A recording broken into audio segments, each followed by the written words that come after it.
आर्यपुत्र। क्या हुआ देवी?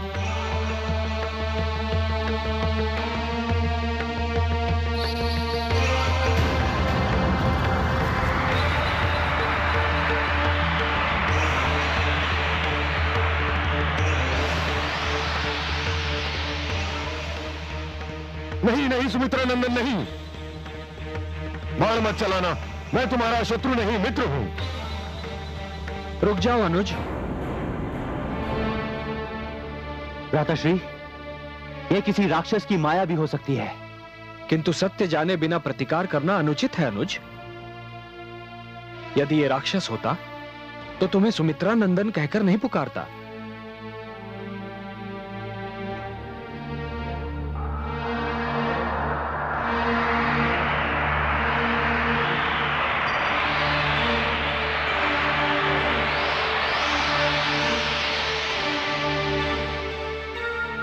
कौन है आप? आपका विशालकाय शरीर देखकर मेरी पत्नी जानकी तो अत्यंत भयभीत हो गई थी। मुझसे भयभीत होने की कोई आवश्यकता नहीं है। मैं आपके पिता श्री महाराज दशरथ का मित्र हूं। मेरी महाराज से यही भेंट हुई थी जहां आप तीनों खड़े हैं। बहुत समय हो गया इसको। महाराज शब्द भेदी बाण विद्या का अभ्यास करने यहीं आए थे। 7 दिन की तपस्या के लिए महाराज दशरथ इसी स्थान पर ध्यान मग्न बैठे थे।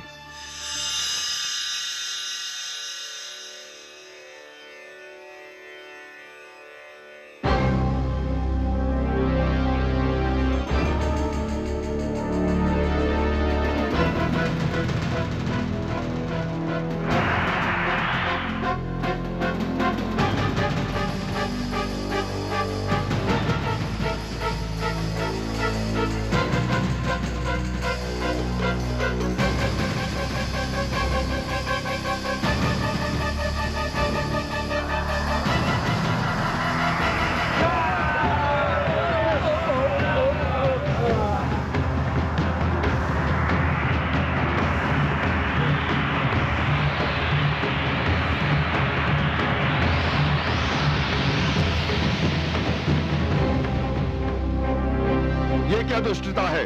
साधना में लीन मानव पर हाथ उठाना तो राक्षस परंपरा के भी विरुद्ध है। जब हमें भूख लगती है तो हमारी परंपरा भूल जाते हैं। ये तो हमारा आहार है। तुम बीच से हट जाओ। कदापि नहीं।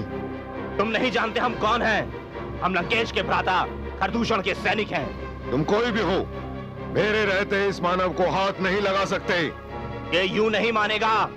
पहले इसे कोई समाप्त करना होगा।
इतना विशाल पक्षी मैंने आज तक नहीं देखा। कौन है आप? और ये दुष्ट राक्षस आप पर आक्रमण क्यों कर रहे थे? मैं भगवान विष्णु के वाहन गरुड़ के भ्राता अरुण का पुत्र जटायु हूं। दुष्ट राक्षसों ने आपको तपस्या में लीन देखकर आप पर आक्रमण करना चाहा। ये मैं सहन न कर सका और मैंने इन्हें रोके रखा। धन्य है आप। अयोध्यापति दशरथ आपके प्रति अपना हार्दिक आभार प्रकट करता है। आप रघुवंशी सम्राट दशरथ हैं। आपके दर्शन करके तो मैं धन्य हो गया। मेरी मित्रता स्वीकार कीजिए। आपकी मित्रता स्वीकार करना तो मेरा सौभाग्य है।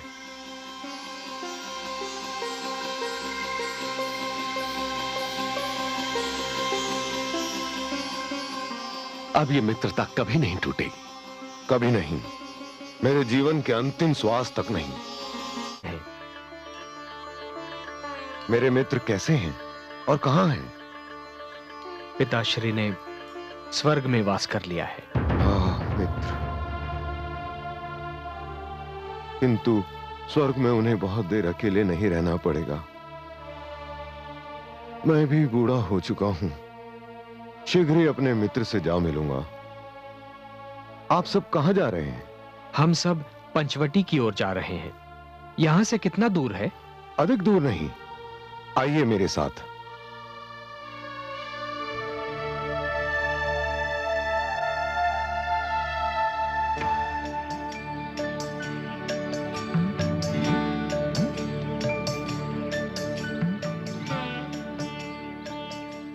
वट के इन 5 वृक्षों के एक ही स्थान पर होने के कारण इस स्थान को पंचवटी के नाम से पुकारा जाता है।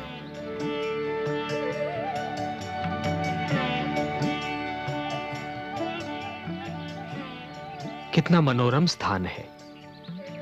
आपको कैसा लगा देवी? जिस स्थान पर आपके पग पड़ जाए स्वामी, वो स्थान तो धरती पर भी स्वर्ग बन जाएगा। अनुज, आज्ञा भ्राताश्री। आज मैं तुम्हारी धनुर्विद्या का चमत्कार देखना चाहता हूं। आज्ञा भ्राताश्री। मैं यहां पर एक ऐसा निवास स्थान देखना चाहता हूं जहां से एक ओर से नदी के दर्शन हो और दूसरी ओर यह हरा भरा उपवन दिखाई दे।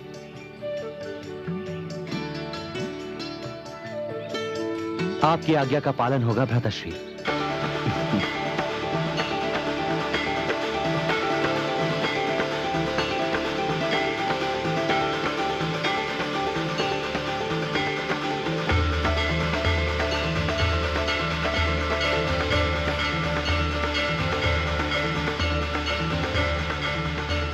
ओम गुरुवे नमः।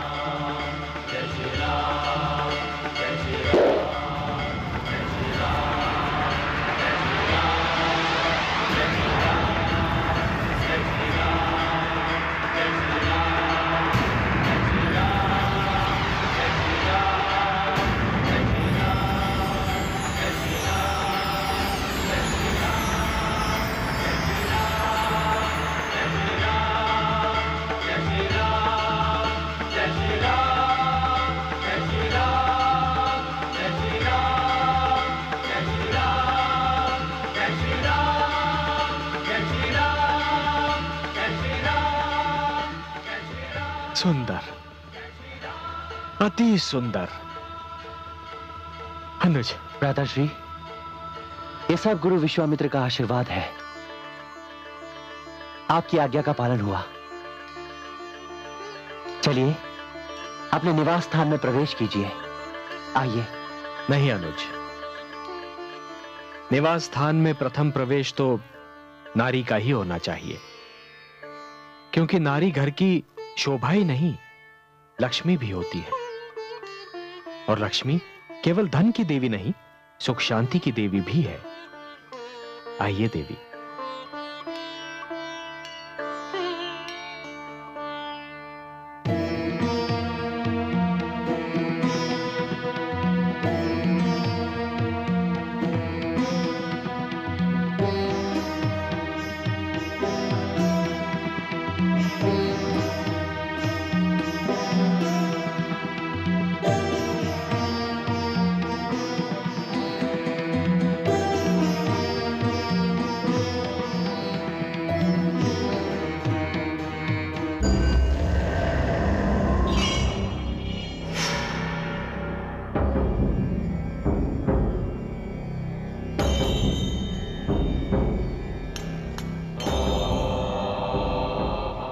मैं जानता था ये मेरे अनुज विभीषण की आराधना का समय है, इसी कारण मैंने तुम्हें बुला नहीं भेजा। मैं तुम्हें यह बताना हूं अनुज कि मैं बहन शूर्पणखा को लेकर भ्राता खरदूषण के राज्य जा रहा हूं। नहीं भ्राताश्री नहीं, आज आप लंका के बाहर पग भी नहीं धरेंगे। विभीषण, क्षमा कीजिए भ्राताश्री, मैं छोटा हूं, आपको आज्ञा तो नहीं दे सकता, किंतु इसे मेरी विनती समझिए या अनुरोध कहिए, पर आज आप कहीं मत जाइए। परंतु तुम इतने भयभीत क्यों हो विभीषण? मेरे लिए तो आप ही सब कुछ हैं भ्राताश्री। मेरी ज्योतिष विद्या मुझे बता रही है कि आज आपका लंका से बाहर जाना उचित नहीं है। कोई बहुत बड़ा संकट आपकी ओर बढ़ रहा है। संकट?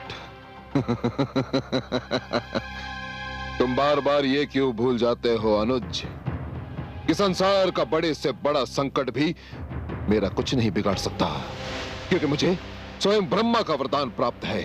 मैं जानता हूं, भली भांति जानता हूं भ्राताश्री, किंतु मैं अपनी ज्योतिष विद्या को भी तो नहीं झुठला सकता। मैं आपके आगे हाथ जोड़ता हूं, आपके पांव पड़ता हूं, कम से कम आज तो आप कहीं मत जाइए। मेरी विनती मान लीजिए भ्राताश्री।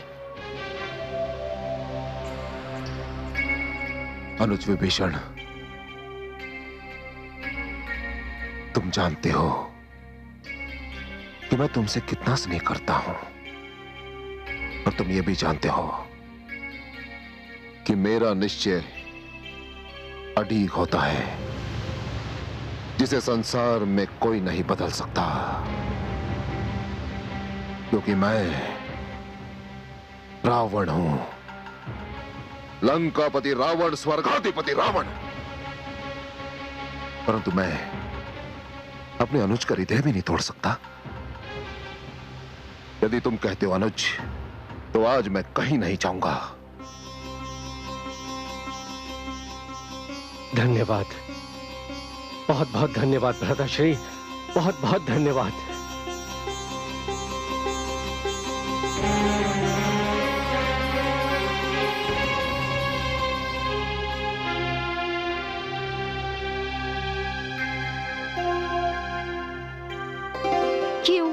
क्यों नहीं चलेंगे आप भ्राताश्री? बहन, तुम्हें तो ज्ञात है कि मेरे जीवन में तुम्हारा और अनुज विभीषण का जो स्थान है वो अन्य किसी को प्राप्त नहीं। अनुज विभीषण का अनुरोध है कि उसकी विद्या कहती है कि आज मुझे कहीं नहीं जाना चाहिए, और मैं उसके अनुरोध को टाल नहीं सकता। इसी कारण तुम्हें भ्राता खरदूषण के पास जाना होगा। मैं उसे संदेश भिजवा चुका हूं। मुझे तो जाना ही था। मुझे मेरे जीवन का अकेलापन कहीं चैन नहीं लेने देता। जानता हूं,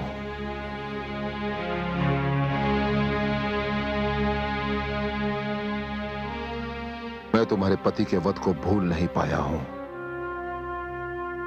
और ना ही कभी भूल पाऊंगा। मुझे उसका असीम खेद है बहन, परंतु मैंने तो तुम्हें वचन दिया था कि जिस दिन तुम अपने लिए जीवन संगी चुन लोगी, उस दिन मेरे हर्ष की कोई सीमा नहीं होगी। भ्राताश्री, जिस दिन मेरे जीवन में कोई आया, सबसे पहले मैं आप ही को बताऊंगी। सदा सुखी रहो। रुक जाओ, पकड़ो इन्हें, हम छोड़ेंगे नहीं तुम्हें। रुक जाओ, कहां जाओगे? रुक जाओ, रुक जाओ, हम छोड़ेंगे नहीं तुम्हें।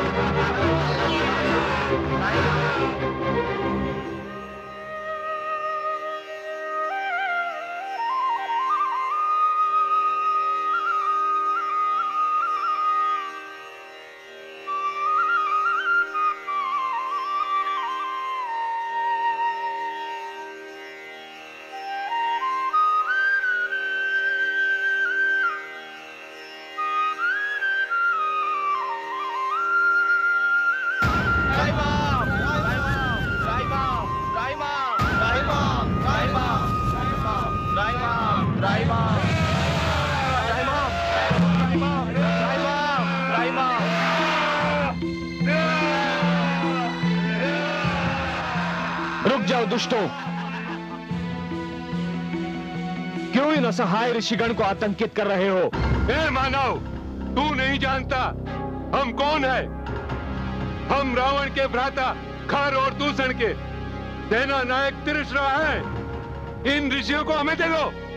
ये ऋषिगण मेरी शरण में आए हैं और मेरी शरण में आए हुए किसी व्यक्ति को कोई छू भी नहीं सकता। तुम सेना नायक त्रिशरा को ललकार रहे हो तो ये लो।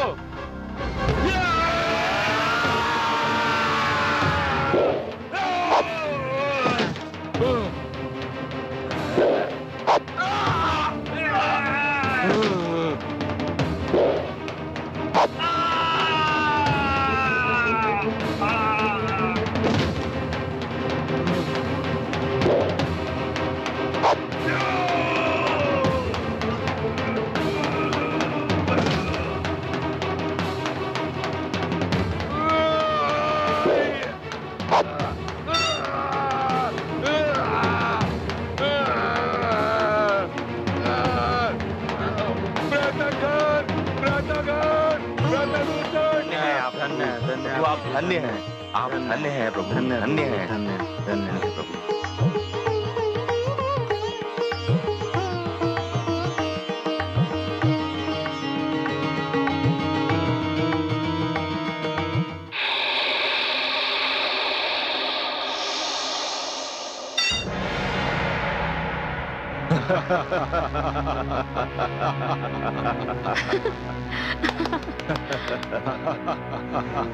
बहन शूर्पणखा।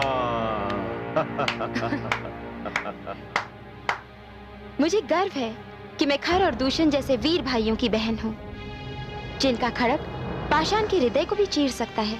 प्रिय बहन शूर्पणखा, आओ आओ, स्वागत है तुम्हारा।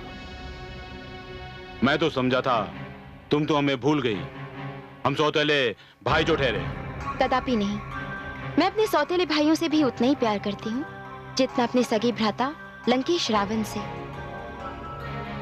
मेरा तीसरा भ्राता त्रिशला कहाँ है? त्रिशरा अभी वन में आखेट खेलने गया है, अभी आता ही होगा। बहन, तुम भीतर राजभवन में जाओ, हम अभी आते हैं।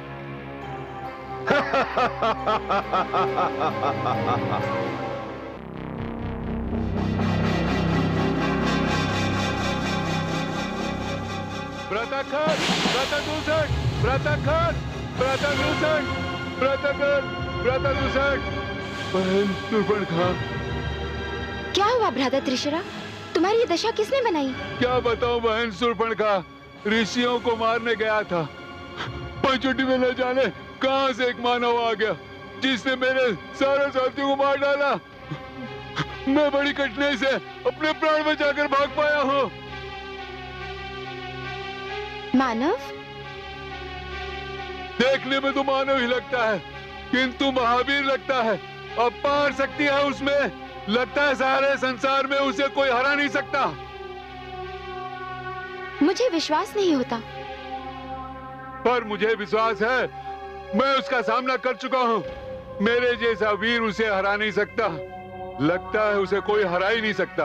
व्रतखर और दूषण के साथ मिलकर उस पर आक्रमण करने के अतिरिक्त और कोई उपाय समझ में नहीं आता। न जाने कौन है वो मानव। कोई भी हो, परंतु ऐसा मानव है देखने योग्य। सुनो भ्राता त्रिशरा, अभी भ्राता खर और दूषण से कुछ न कहना। पहले मैं पंचवटी जाकर देखती हूँ कि कौन है वो जो राक्षसों से भयभीत नहीं होता। नहीं नहीं बहन, अकेली मत जाना, कहीं वो तुम्हें क्षति न पहुंचा दे। क्षति? और मुझे? मुझे कोई क्षति नहीं पहुंचा सकता, क्योंकि मैं खर, दूषण, त्रिशरा और लंकेश रावण की बहन शूर्पणखा हूँ। शूर्पणखा।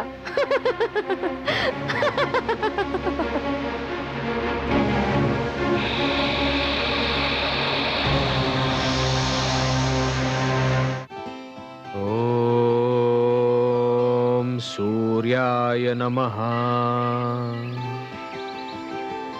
ओम रवये नमः।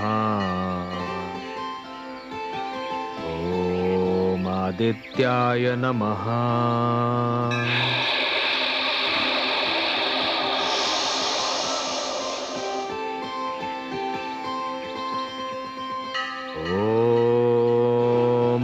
भास्कराय नमः। यही है वो मानव, भ्राता त्रिशरा जिसकी बात कर रहे थे। नहीं नहीं, ये मानव नहीं। मानव तो मैंने बहुत देखे हैं। ये तो त्रिलोक का कोई देवता लगता है जो भटक कर पृथ्वी पर आ गया है। ओम सवित्र नमः। ये मानव नहीं हो सकता। ये तो लगता है सूर्य की किरणों ने मानव का रूप धारण कर लिया हो। इसके मुख पर तो दृष्टि ही नहीं ठहर पा रही। ओम प्रभाकराय नमः। चुपनखा, ये तुझे क्या हो गया है? अपने शत्रु से ही तुझे प्रेम हो गया? ये तो वही है जिसके लिए मैंने जन्म लिया है। आज पहली बार मुझे विश्वास हो रहा है कि भ्राता श्री लंकेश ने मेरे पति का वध करके अच्छा ही किया। मैं तो इसके लिए ही बनी हूं। नहीं, मैं तो इसे क्षति पहुंचाने की सोच भी नहीं सकती। इसे तो कोई क्षति नहीं पहुंचा सकता। ये मेरा प्रेम है, मेरा स्वप्न है, मेरा पति है। हाँ, यही मेरा पति है। अब मेरे खोज का अंत हुआ। मेरे होते हुए इसे कोई क्षति नहीं पहुंचा सकता, कोई नहीं पहुंचा सकता।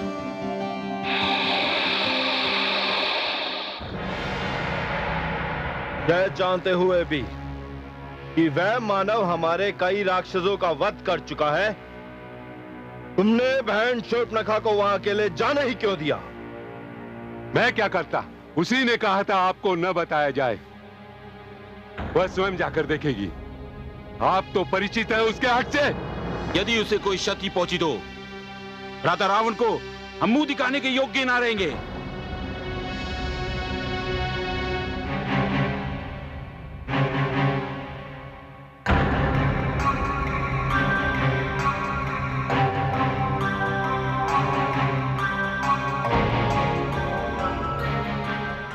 बहन शूर्पणखा, कहां खोई भी हो तुम? उस मानव ने तुम्हें किसी प्रकार की कोई क्षति तो नहीं पहुंचाई? क्षति? हाँ, पहुंचाई है।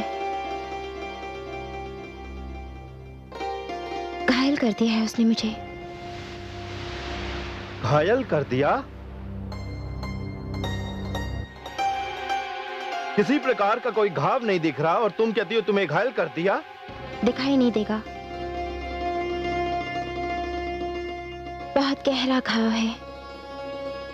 मेरा हृदय घायल हो चुका है। क्या कह रही हो बहन? हमें कुछ समझ में नहीं आ रहा। तुम्हें घायल करने का उस मानव को हम कठोर दंड देंगे। नहीं, कदापि नहीं। उसे क्षति पहुंचाने का ध्यान अपने मन में भी न लाना। परंतु क्यों? क्योंकि उसने अपनी पौरुष और सुंदरता से मुझे घायल किया है। उसकी एक झलक ने मेरे जीवन का सूनापन दूर किया है। उसे देखते ही मैं उस पर मोहित हो गई। राक्षसी, और वो एक तुच्छ मानव पर मोहित हो गई। हम राक्षस मानवों से श्रेष्ठ हैं। हमें इस प्रकार उनकी प्रशंसा करना शोभा नहीं देता बहन। भ्राता रावण सुनेंगे तो क्रोध से पागल हो जाएंगे। मुझे मेरे प्रिय भ्राता रावण ने वचन दिया है कि जिसे भी मैं अपने पति के रूप में चुनूंगी उसे वे सहर्ष स्वीकार करेंगे। तुम लोग चिंता मत करो। मुझे बस इतना ही जानना है कि उसने मुझे तो मोहित कर दिया, परंतु मैं उसे मोहित कैसे करूंगी? और ये मैं जानकर ही रहूंगी। बहन,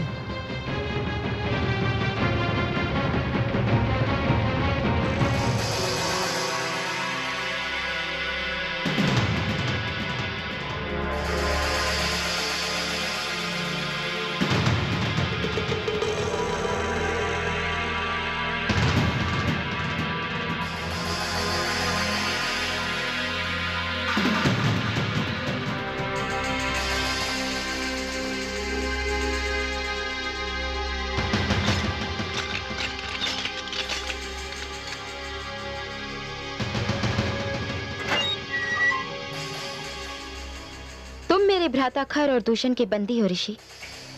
यदि तुमने मेरी सहायता की तो मैं तुम्हें मुक्त कर दूंगी।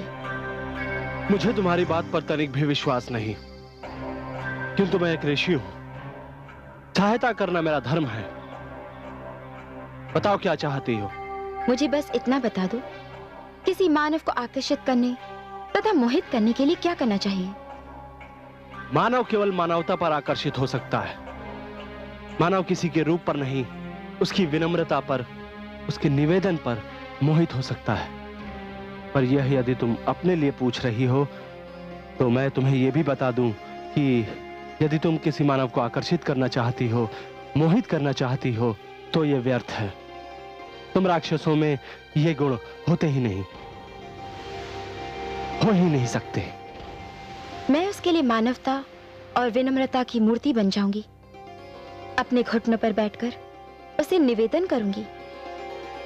तुम्हारा धन्यवाद ऋषि। तुमने मुझे मुक्त करने का वचन दिया था और तुमने उसे सत्य मान लिया। मूर्ख। छल हम राक्षसों की संस्कृति है। हम अपनी संस्कृति थोड़ी देर के लिए भूल तो सकते हैं, पर सदा के लिए छोड़ नहीं सकते।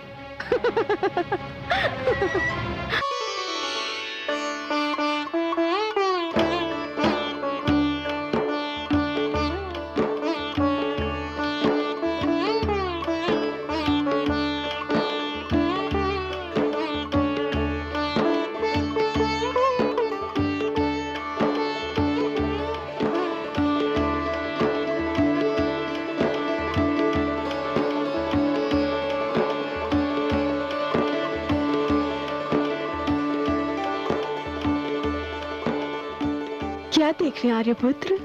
देवी, आपके हाथ का स्वादिष्ट भोजन मुझे इतना भा रहा है कि अब मुझे चिंता हो रही है कि अयोध्या लौटने पर मेरा क्या होगा। मैं आपकी चिंता का कारण समझ नहीं पाई। अयोध्या लौटने पर क्या होगा? अयोध्या का श्रेष्ठतम रसोइया भी ऐसा स्वादिष्ट खाना नहीं बना सकता, और राजभवन के नियम आपको पाकशाला में जाने नहीं देंगे। तब फिर मेरा क्या होगा देवी? कोई भी नियम पत्नी को उसका पत्नी धर्म निभाने से रोक नहीं सकता है। पत्नी का धर्म है पति को सुख पहुंचाना। यदि आपको मेरा बनाया भोजन भाता है तो मैं हर नियम तोड़कर आपके लिए भोजन बनाऊंगी। मैं जब जनकपुरी में थी तो पिताश्री के लिए स्वयं भोजन बनाती थी। आप चिंता ना करें, भोजन परोस दूं। मुझ लक्ष्मण कहाँ रह गया? वो आए तो भोजन करें, मैं देखता हूं।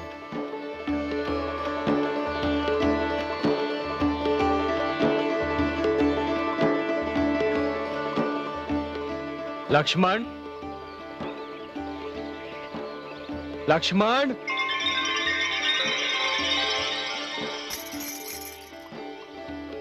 अनुज,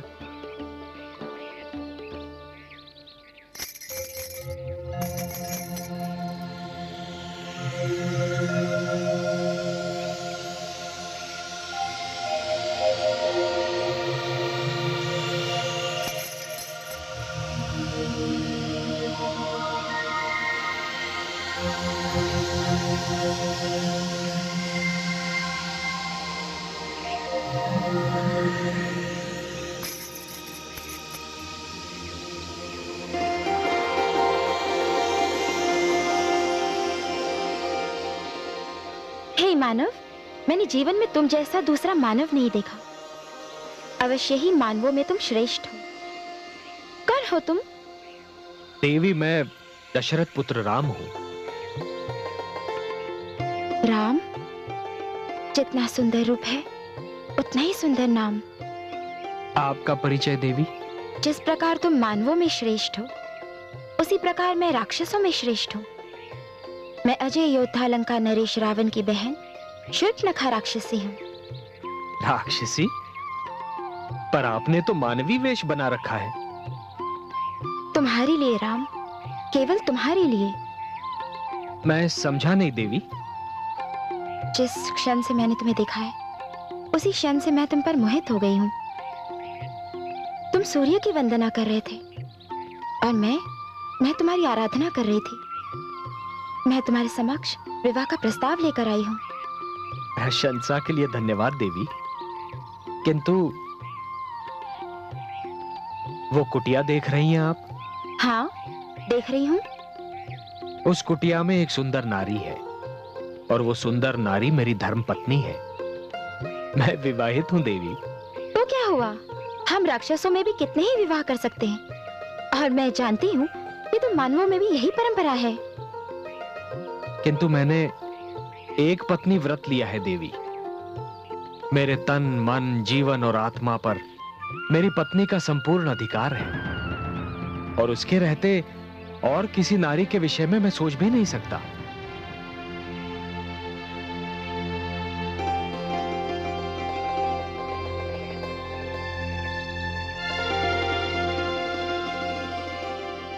ये कौन है? ये मेरा अनुज लक्ष्मण है। तुम्हारा ध्यान मन से निकालना बहुत कठिन है, पर ये भी तो रूपवान है। यदि तुम मुझसे विवाह नहीं कर सकते, तो ये तो कर सकता है। आप ही पूछकर देखिए ना देवी।